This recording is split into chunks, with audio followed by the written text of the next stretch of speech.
Monday morning edition of Felixstowe Matters. It's a bit cold but lovely and sunny outside. I have with me here Anne Walker of WeTutorUK. Good morning to you, Anne. Good morning. This morning you've come to talk to us about what you do at WeTutorUK, which I find quite interesting myself. But first, I'd like for you to tell us a bit about what brought you to this point. What brought you to WeTutorUK? I was an English teacher. I trained to be an English teacher, but I taught French and maths for a long time.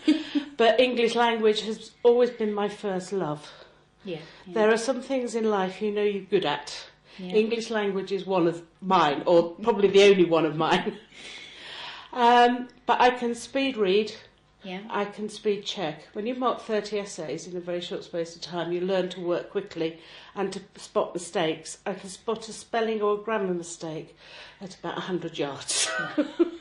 So speed reading, how do you learn to do that? I mean, what physically do you need to sort of train your body to do? I practice. I have read and read and read and read and read ever since I was a child. Yeah. It has always been a love of mine. Yeah, yeah. I will read almost anything. If I'm desperate, I will pick it up and read it. But I always want to get to the end of a story, the end of a novel, so I always read it very quickly. You're like me. Once you pick up a book, you can't put it down That's again. right. Yes, I'm known for that. Unfortunately, people have to buy a lot of books. Yes. And I'm not a Kindle fan myself. I'm not a Kindle fan. I like the physical hold a book and read it. Even though we're Kindle publishers, I don't like Kindles. I like the comfort of a book and the pages. Yeah. And they show you people on television reading Kindles in bed. Yeah. That's not for me. I like to snuggle down and read my book in a comfy manner. And a Kindle doesn't do that for me. No. I mean, it's my husband Jake. You know him too. He has a Kindle. That's very easy for him to sit in bed and read. And you know, if he falls asleep, it's not going to hit him in the face. But I can't get myself used to not having that book in your hand or having it on the bed and moving the page over and you know, trying to get comfortable with it. I totally agree. But we have moved into Kindle publishing. We're about to publish our first book. Fantastic. Which happens to be our son's book. Brilliant. So we're not earning anything on this one. But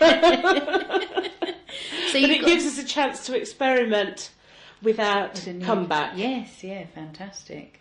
So you got into reading at a very young age. How young would you say you started? I don't remember not being able to read. No.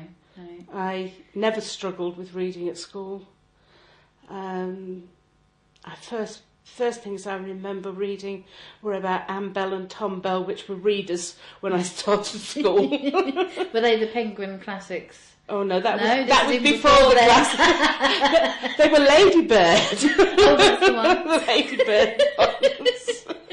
That went on to become But Janet we John. also used to have some readers at school which had parts of stories in. Yeah.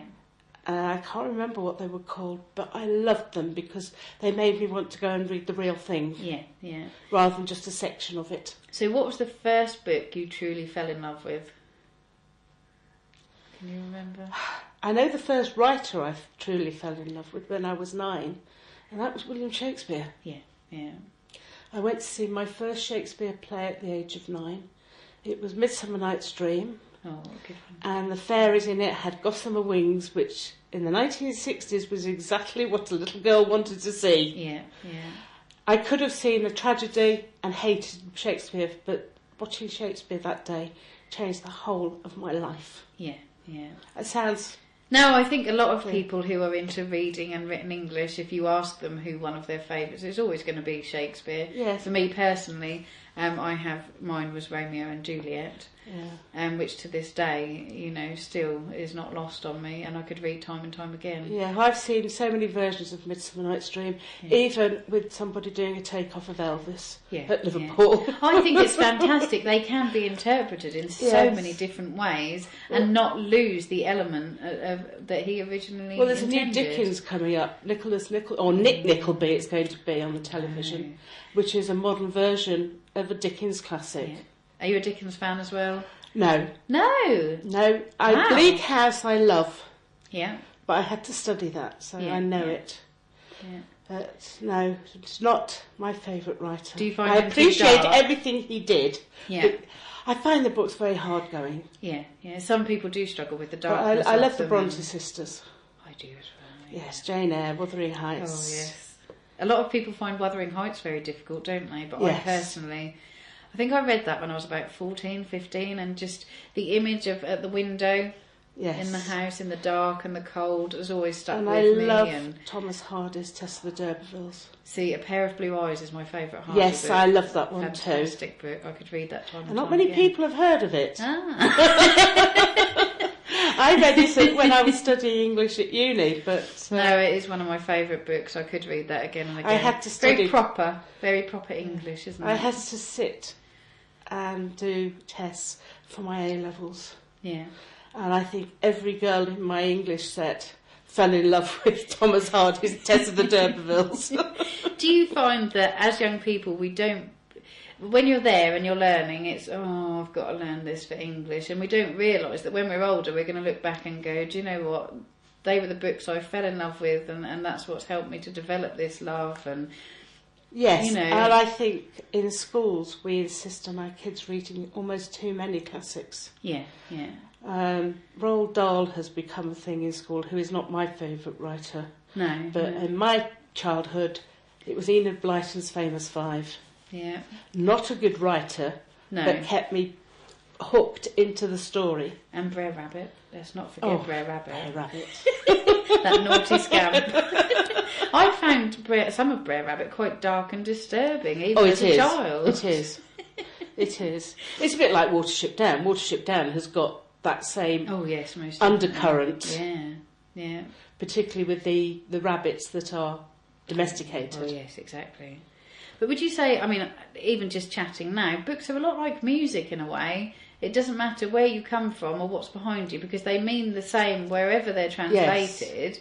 And if you've got that common thread of you both like that, then it can bring you together talking about them. I mean, we could probably sit and talk all day about books we like. Yes. You know, so it's quite a, another and subject. I find now, because I'm having to read business books, a lot of them, I can speed read them. Yeah. I copy edit. I do not proofread, I copy edit. I do not have the skills to proofread. No. But because I can correct a mistake and see a mistake, and English punctuation is a real thing of mine, I can do that at speed. Yeah. I turned around a 276-page book in 24 hours. I know. It had already been proofread for publication, and I found 6 errors in it. Wow.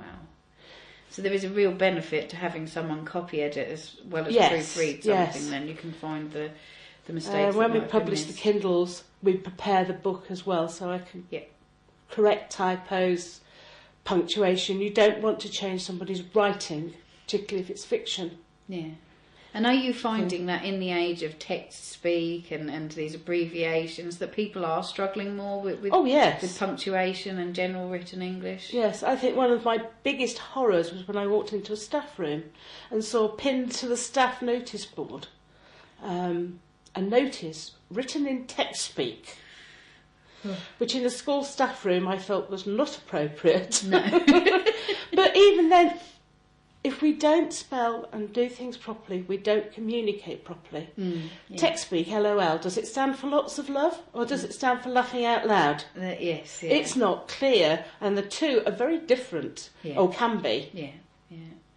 I mean, I don't know what the exact figures are, but I know that the sort of adult illiteracy figures are really quite shocking now. Oh, the yes. amount of children also that are leaving school at 16 who are still illiterate, even though they've been in the educational system, is really quite high.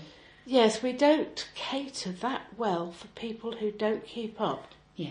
In the general classroom, we do remedial lessons, but there's still those children at the bottom of each group who don't quite come into the remedial groups, but are disenchanted with reading. Yeah. Which is why I plug Enid Blyton for me. Because it wasn't good writing, but it made me read. And the more you read, the better your English becomes if you read good English. Yeah. So to a young person out there today who might be watching this at home, you know, it is important for them to start to read no matter what point it's at, so that they can then build up on that, really. That's isn't right. it? My father always told me he was taught to read by his mother. They didn't have a lot of money. He learnt to read from reading the sides of cardboard boxes. Yeah. He learnt his letters from cardboard boxes. Yeah. Yeah. And he grew up to be a great reader. Yeah. Yeah. And so if we can instill a joy of reading into our young people, we are giving them far more than a reading skill. Because a lot of people seem quite embarrassed by the fact that they can't read and write and tend to hide it. And obviously that just exacerbates the problem for them, because when it eventually does come out, it's got to that point where it's so far along that must put a lot of pressure on them, struggling, with the fact that they can't, and who do they turn to? And, I know a few years ago there was an ad campaign from, I believe, one of the government agencies about adults who couldn't read and write and that they could go along. I think it might even have been Learn Direct who did, we do courses for people. Yes, I privately tutored a young man who was 9, I think. And his father came to me and said, "Could you teach me to read and write? I can't do it very well." Yeah, yeah. It took an enormous amount of courage for him to say that to me. Yeah, yeah. And I saw him the other day and he said, "I've read my first book." He said, "I can't remember it all, but I've read it." Yeah, yeah.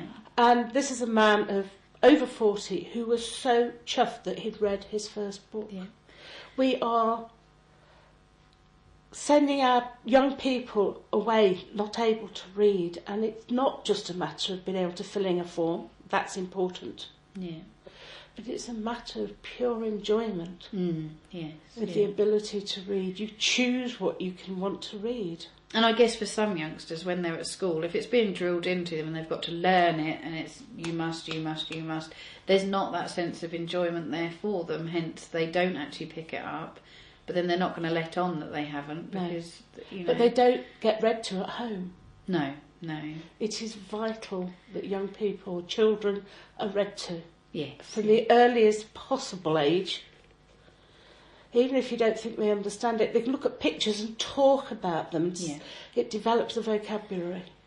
So you run WeTutorUK. Yes. Which obviously is trying to tackle some of this problem. And I know that one of the things you can do to get involved is go to the website. Yes. Which we'll put a link up later. But it is WeTutor.co.uk. Yes. And you can do a 3,000 word document. Yep. As part of it, for free. For free. And then you check it. I check it. And this is when I read this book. I actually did it for a testimonial. Yeah. I didn't get paid for it, but I still turned it round in that speed. Yeah. Because I have a pride in what I do. Yes. Yeah. And I want to achieve for other people. All of us can make mistakes. It is impossible to go through life not making mistakes, even when you're writing. Yeah. And the speed our brains work at doesn't mean to say our fingers work at the same speed. No. And I mean, people seem to think if you can't read and write, it's a lack of intelligence, but it's not, is it? No. Really? It's we all learn at different speeds, and reading and writing are a coordination of brain and hand, eye, all of those things. There's an awful lot of people who, particularly of my age, who've never been diagnosed as being dyslexic. Yeah. But they are. Yeah. And people who are dyslexic feel they're very intelligent, most of them, but feel that they're not. Yes. And that they're treated as second-class beings, which is totally wrong. Taking the step to come and speak to someone like yourself could be the difference between getting rid of that feeling and coming out the other side of it. I hope so. Yeah. I hope so. So you're going to be running some courses as well as doing the... Yes, I can. I have access to do this online in a virtual world. So I can actually teach people and help people from the other side of the world. So it means that if someone is feeling quite embarrassed about the situation, they don't want people to know, they haven't even got to leave the comfort of their own home. No. They can literally just send you an email, get in contact, do the initial consultation, the assessment with you, and then from there they can learn. And if they don't want to, they don't even have to use a camera. I don't actually have to see them if they're that shy. That's because fantastic. they can have an avatar. Yeah. Which for some people will probably be their comfort level. Yes. It's something that, as an adult, admitting to finding something difficult is not something we're very good at, let's face it. That's right. And lots of people who can read and write don't have the ability to extend it. No. And the extension is where the pleasure lies. Yeah. I mean, we've lost that whole written word. I mean, we send brief emails to each other. I mean, I remember when I was younger, having a pen pal was the best thing ever. Yes. And you just don't see that anymore with Facebook, so we don't even email people a lot of the time because, I'll just bung them a message, or there's that lack of long written communication that actually years ago was such a big thing. So I guess written word as it is harder to come across and to actually carry out. But we do actually have to continue because emails don't have a legal status. PDFs do, but emails don't. So we still need to be able to write. Yes, yeah. We do need to be able to put together letters. Yeah. I have seen so many teachers teaching young people to write letters on computers in the old-fashioned way, a sloping address. Don't do that anymore. It's quicker to do a straight one. And you don't put it on the right-hand side anymore, you put it on the left. So things have changed quite a lot. But things have changed because of the speed of word processing. Yeah. But people don't want to space out to put the address at the top right-hand corner and slant it to a straight line on the left side because it does it automatically. You don't have to. And envelopes. And envelopes the same. Yeah. So, I mean, to anyone out there today who has struggled with English or would love to be able to sit and read books, or it's never too late, is it really? It is never too late. Books can give you so much pleasure. And not just pleasure, they can give you information. Yeah. Some people don't like fiction. No. But I personally, I could read fiction all day and really enjoy it. The one thing I struggle with is these business books that you need to read to learn this. I read the first page and I think, I'm a bit sleepy here. My husband reads at least 6 a week. How can you get past that barrier of thinking, I want to take on this information, it's really important to me? It is pure perseverance. Right, okay. And note-taking. If you're reading a page and taking notes, you're absorbing it more. That's very true. Even if you only write 3 words. A lot of my English books from when I was at university have got annotations next to the words. Yeah. Reads the book. Yeah. But they're all done in pencil. Yes, yeah. Because the notes are there with the writing. Yeah. But if it's a library book, you can't do that. No, there is. And if you're reading 6 or 7 a week, you can't afford to buy them. You need a library book. Yeah.